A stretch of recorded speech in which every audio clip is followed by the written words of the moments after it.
Hi, Student Success Seminar. This is your video for your Chapter 1 lecture. So we're going to hop into week 1 here. We're going to use the materials folder. I'm going to rely mostly on the textbook link here. However, I will show you that there are Chapter 1 slides. It's just very lengthy, and so I don't typically go through every slide on this, but you can certainly reference it. You can go back through and look through these, answer the questions that are embedded in some of these slides, get a little bit more information, dig deeper, but for our purposes, I will be just relying upon the actual text itself. All right, so let's go ahead and look here. So Chapter 1, you and your college experience. All chapters will start off with kind of like some pre-assessments, some things to kind of look through.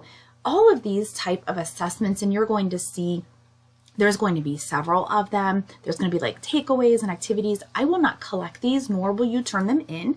They are simply for you to check in, kind of reflect, think about the topics as they related to the chapter.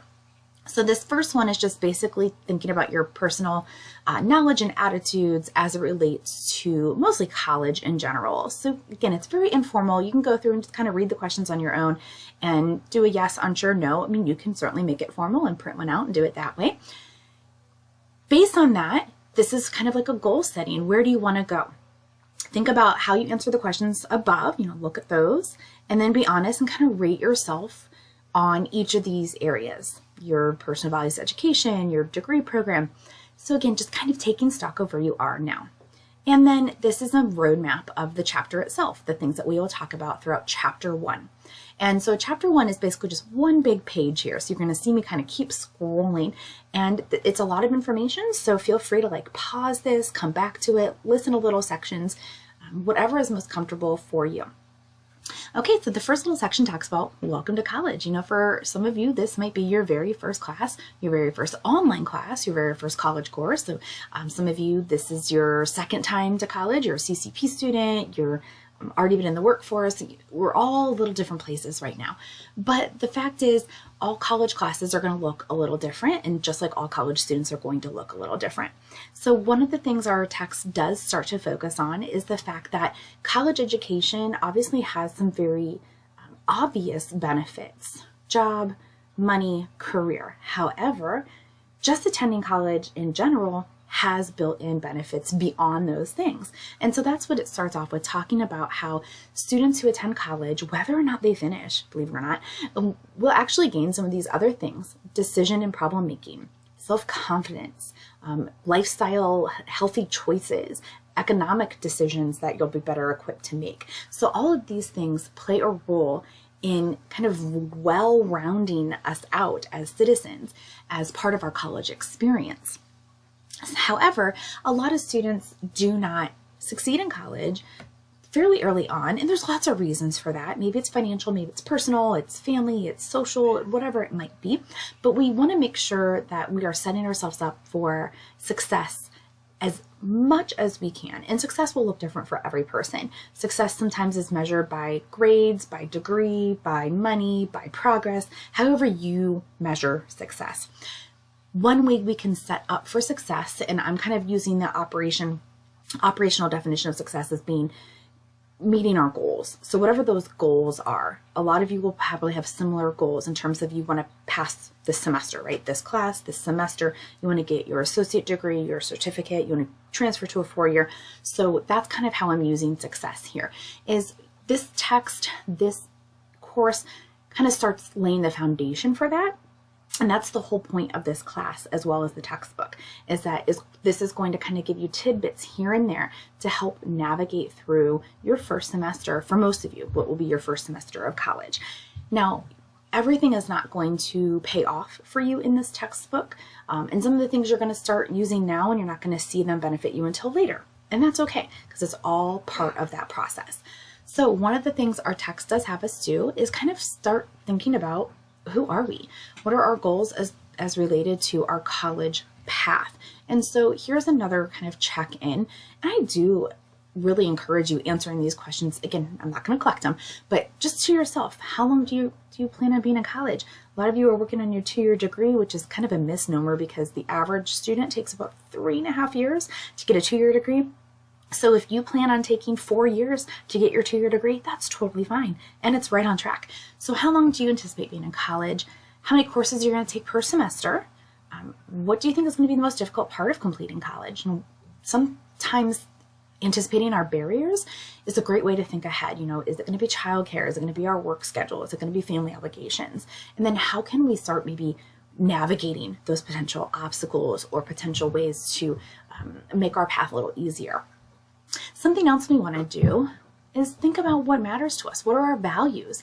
And this is for personal and professional reasons. And so this is a real little value chart, all of these different things: traveling, income, friends, enjoying alone time, whatever it might be. And you can kind of rank them from not important to very important. And then based on that ranking, just kind of look and see, like, how are you spending your time, or how can that correlate to a career path? Because some of you in here have already selected a career or major, and some of you have not, which leads right into our next section here, thinking ahead to a major and career. So a lot of you, again, you've already selected, or maybe you're still thinking about it. What I would like to kind of point your attention to is on the Stark State homepage, we do have a career services office. You can click there. They are extremely helpful. There's a lot of different things that this office can do, even just from their website without even going to see them. But if you just wanted to click around in here, you can kind of take some "Are you ready?" like assessments in terms of being career ready. What kind of qualities do you have? We have some practice for interviews and internships. So there's a lot on the career services page here, and you can also make appointments with them. So this is just kind of connecting that career piece to it. We also have under academics, back at the home page here at the top, academics, all of the career communities. And so I also encourage you to explore these, and there will be an assignment in this course later on that is connected to this, but you can start looking at it now. Let's say you're going into business, and all of these are set up very similarly. You can go ahead and start taking a look at, the business area. It has a lot of information here. Fields in this area at the very bottom are very specific degree paths. So if you wanted to go into business management, here's the page for that. So the point is kind of making sure that you understand what career you want to go into and how it fits well. Does it fit well with you personality-wise, value-wise, how you like to spend your time? So that is leaning into, and some of you have probably taken things like this before, like Myers-Briggs, personality tests, and career services is something that can do that for you to make sure that you are matching your personality with the career you go into. I had a student one semester years ago who was going into nursing, but she said she was an introvert and she didn't really like people. So that was a big conflict, right? In the nursing field, you are helping people, you are with people all the time, so it's probably a personality conflict to not like people but go into a healthcare field. So things like that. You want to make sure that your values and your personality are matching with your career choice. Other things to think about is maybe your past educational experience. This text brings up the fact that high school and college are very different, which, yes, we know this, right? They are different, but sometimes students really do approach them as if they are the same, and our text goes over a whole list of things as to why they're different. Time management is way more important in college because in high school, your time was managed for you based on your schedule. Also in college, instructors were not going to usually reach out to you individually. For instance, like in this class alone, there's about 50 of you in here. Sometimes I have 150 in this class. So it's very difficult for some instructors to reach out to individuals on that one-on-one basis. So it's your job to reach out and ask for help or ask questions. Some classes don't have attendance policies. However, you still need to come to class because that's how you get the information. And so there's a lot of differences. And sometimes what worked in high school will continue to work in college, but most often you might have to find some adjustments, whether it's your studying approach, your time management approach, your note-taking, whatever it might be. You might have to adjust here and there to make sure it's working both on a class-by-class basis, but then maybe big picture-wise as well. Keeping going from there, this chapter also talks about just knowing who you are as a student and really getting comfortable with who you are and thinking about, your attitude as it relates to college, your motivation. One of the things that students often struggle with are those non-technical things like attitude and motivation. So keeping your motivation, in the forefront of your mind. Why are you here? What is driving you to do well? Because there's going to be a point in your semester, it might be now, it might not be for 4 or 5 weeks, it might be the end of the semester, where your motivation is going to take a hit. And so you have to kind of keep what's driving you right in the front so it keeps you going. So this section talks about kind of knowing yourself as a student, liking yourself as a student, and then also managing yourself as a student. So again, this is the first time some of you are going to have to be completely independent in terms of your work, because unfortunately in college you have to be, I don't want to say unfortunately, for some people it's unfortunate, you have to be completely responsible for yourself. In fact, instructors in college are not allowed to talk to parents. Even if you're 17, even if you're 16, like it has to be the student and the teacher talking. And so just having that responsibility, making decisions, making sure that you are adapting to situations, but also enjoying college, because even though it's stressful, it is an enjoyable time. Okay, so here is the little takeaway from that section. And a little exercise again, if you wanted to check yourself, like how well you understood that particular section. Moving on. Talking about different types of students. And so here are the questions that if you want to think about, questions 1 through 7, yes or no, to kind of, I don't want to say categorize yourself as a student, but just kind of know who you are as a student. And so sometimes students are put into 2 different categories, what we would call traditional and non-traditional. Traditional students are those who are either fresh out of or within a year or so of high school graduation, attending close to full-time, and English is their first language. Those are considered traditional students. And they still use that term, even though most colleges are actually full now of non-traditional students, because years ago, that's what a college student looked like. However, we also have what's called non-traditional, meaning maybe you're a first-generation person in your family to attend college. You are coming from a different country than the United States. Maybe you have kids, maybe you've already worked full-time. You're considered non-traditional. Stark State is full of non-traditional students, and so that's what's really great about our student population. It's a very large mixture. I wanted to show you some resources though that connect to both traditional and non-traditional students. So if I go back here, my Stark State homepage under info for current students, and I did reference this in my welcome video. Down here we have all these resources. So regardless of traditional, non-traditional, we have career services who can help you make career decisions, get your resume, interview practice, all of those things. We have online learning assistance. We have different learning centers and tutoring centers and testing centers that can help students of all backgrounds. If you are a first generation student, meaning no one in your family has gone or graduated from an institution of higher education, we do have something called TRIO. And so there's a whole little blurb here. They are there to help students from different types of backgrounds that might need assistance getting through college. And so I will plug something about them as we go through further in the semester, but I wanted to make sure that you knew about them now. We also have student diversity. So this is students from ethnically and culturally diverse students, which, I mean, honestly, applies to like 98% of us, right? Because we're all ethnically and culturally diverse. But also if you just needed different academic advising, some English as a second language help, just about everyone can qualify for some of the student diversity because we all have diverse needs. We also have an English language learner lab. If English is not your native language, we have just Gateway Student Services, a lot of different resources. So I like to point that out again, whether you're traditional or non-traditional. The reason it's important is because sometimes traditional and non-traditional students do have different needs based on, for instance, non-traditional, if you are a first generation college student, you might not have had parents who knew how to navigate college. And that's a big thing. The FAFSA itself is very frustrating. It's very stressful. And so trying to figure that out on your own is difficult. But if you had parents who went to college, they might have a little bit more insight. So things like that. It's just a little obstacle, but that's why TRIO is here. That's why different resources on the campus are here. We also have some what's called returning students. Maybe you've, again, like this non-traditional piece, maybe you've been in the workforce and you're coming back. And so sometimes there's a little bit of a learning curve because you've been out of the school environment for so long. I've been teaching here at Sark State for a while, and my oldest student I had at one point was 72.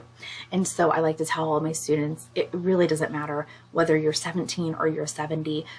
You know, the possibility of learning is there. It's just kind of your attitude and your motivation toward your situation. We also have a lot of different student groups. Everyone here on our campus is a commuter student because we do not have dorms. That first generation students who are the first in their families to attend. We do have a lot of international students here on our campus. We have a lot of students with different backgrounds and needs, students with disabilities. We do have an office here, disability support services. So if you have like a 504, an IEP, or anything like that, or if you have a physical need, they're a great resource on campus to help for that. A lot of our students are working, have families.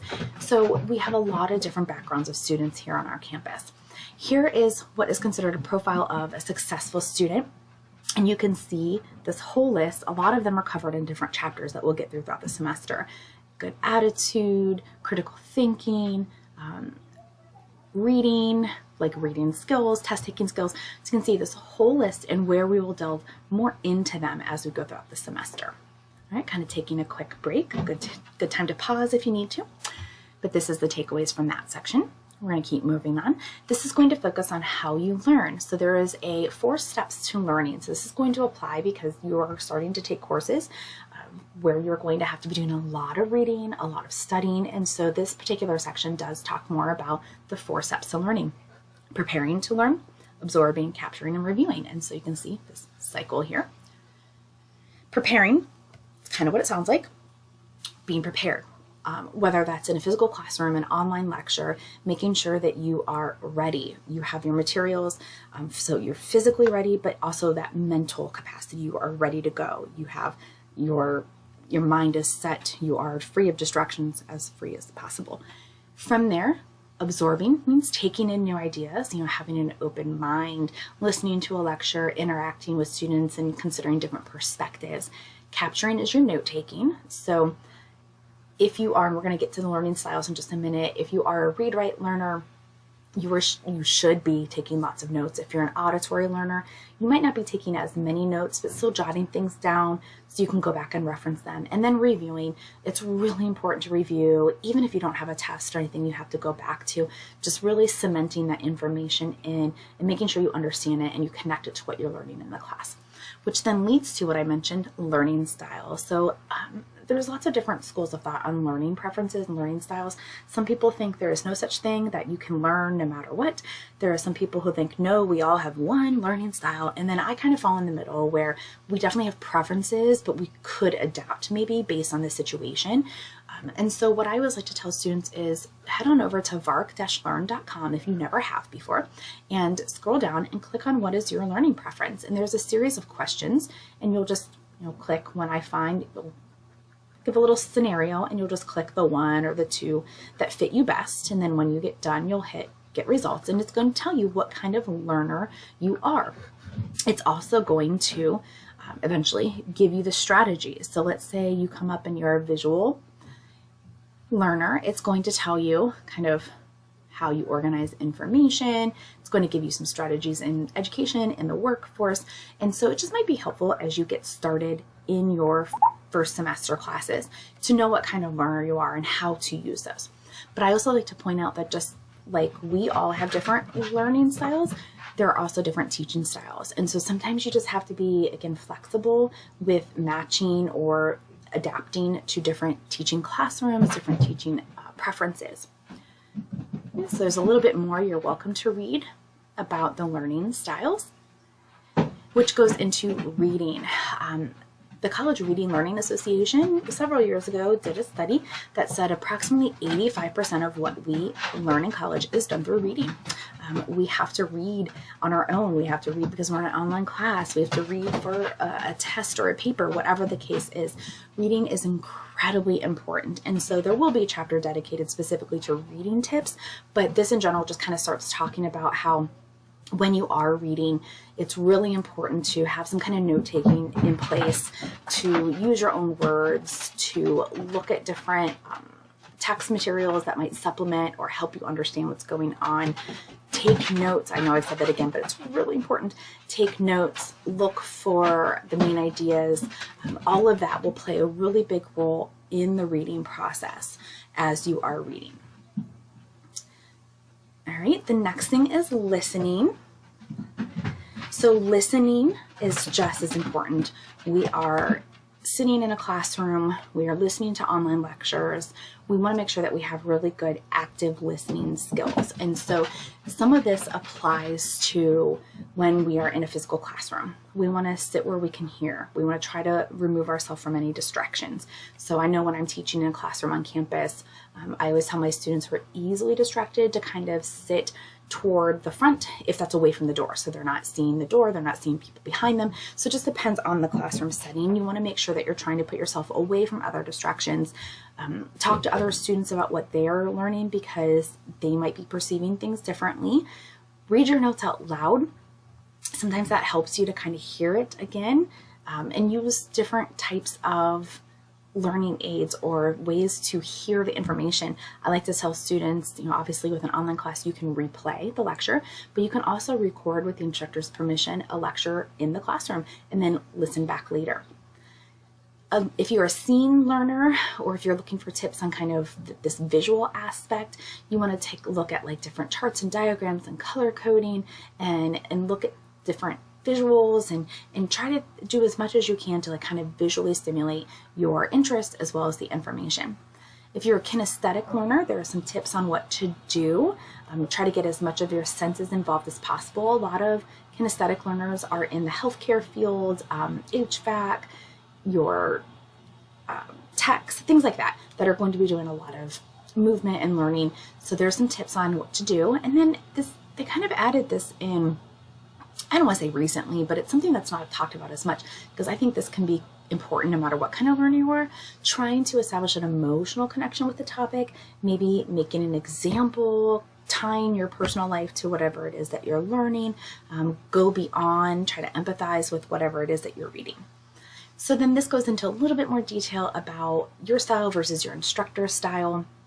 Knowing that you're going to have different class settings, sometimes that are going to rely on lecture, class discussions, group presentations.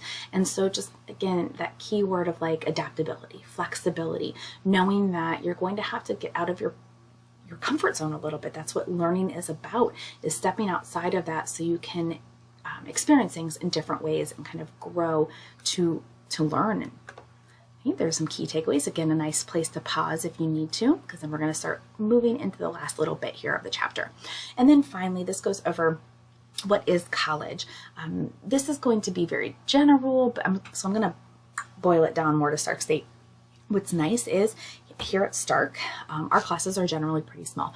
Most classes are capped between 16 to 30. So they're not huge classrooms. So good or bad, instructors really do know when you're paying attention, when you're not, when you're on your phone, when you're doodling.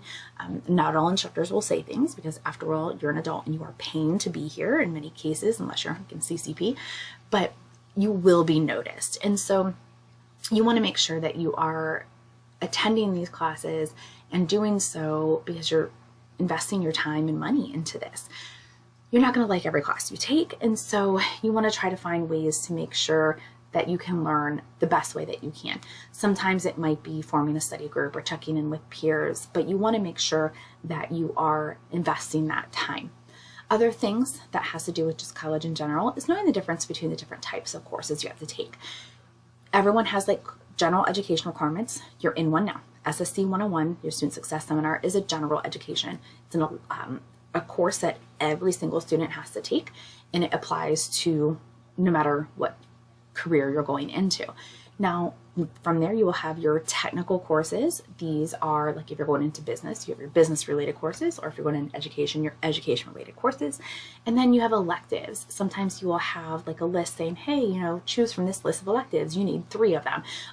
So they count toward your total credits, but you have a little bit of flexibility there. So just knowing that information, and that's where going back to the page here, and I'm just going to scroll down again, knowing the classes you have to take. see, here's an example. Your technical courses, electives, non-technical courses. So knowing that information early on is really helpful.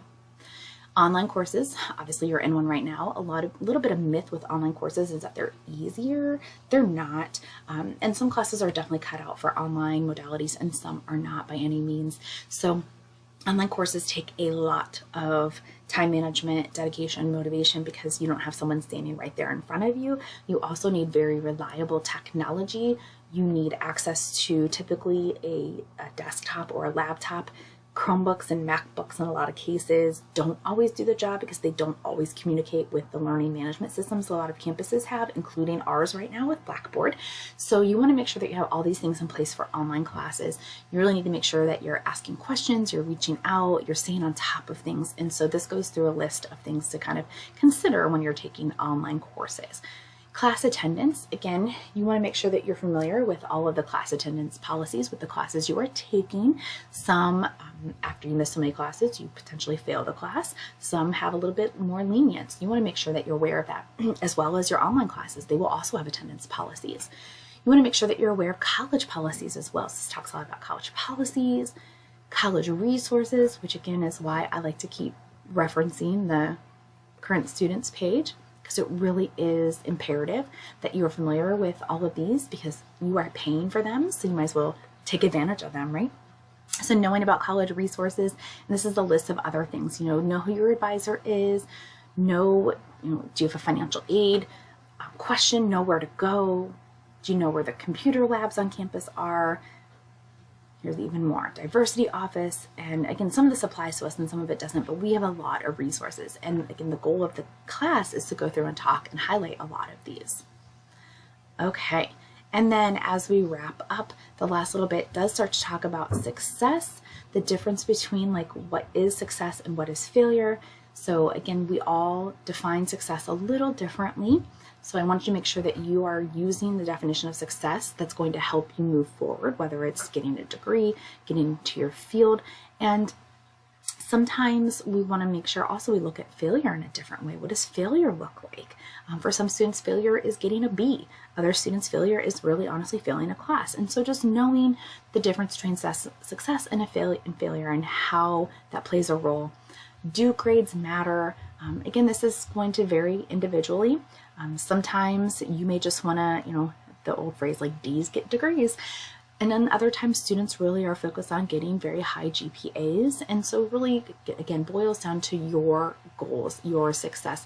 There are some fields where honestly, they're not going to look at your transcript. They just want to know, did you get the degree? And then there are other fields where they are going to take a look. They're going to see how you did. What kind of grades did you receive? What were your test passage rates on certain licensures if you're in the fields where you have a license?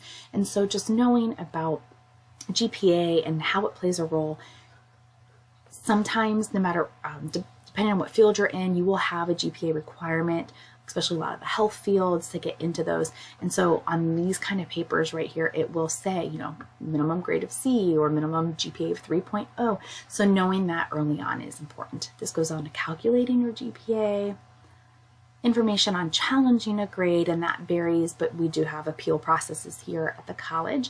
And then just generally succeeding in your first year. What are some things you can do to make sure that you're getting off on the right foot? One thing I like to tell my students is really just make sure that you are getting yourself organized. Your time, your space, your kind of mental energy. Get that organized. Know who your advisor is and ask questions. Those are really important ways to get your first semester started right. Even if you think the question is silly, instructors are literally getting paid to answer your questions, right? That's what I'm here for. I would rather a student ask me a question than feel lost for several weeks and get stressed over it. So please reach out and ask questions. There's a whole other list of things to help you make sure that you get ready. Again, some more key takeaways, checkpoint exercises, and then some chapter activities. If you want to kind of look at these and play around with them, review them, you are more than welcome to. But again, I do not collect them. All right, so that is your chapter 1. Join me later for chapter 2.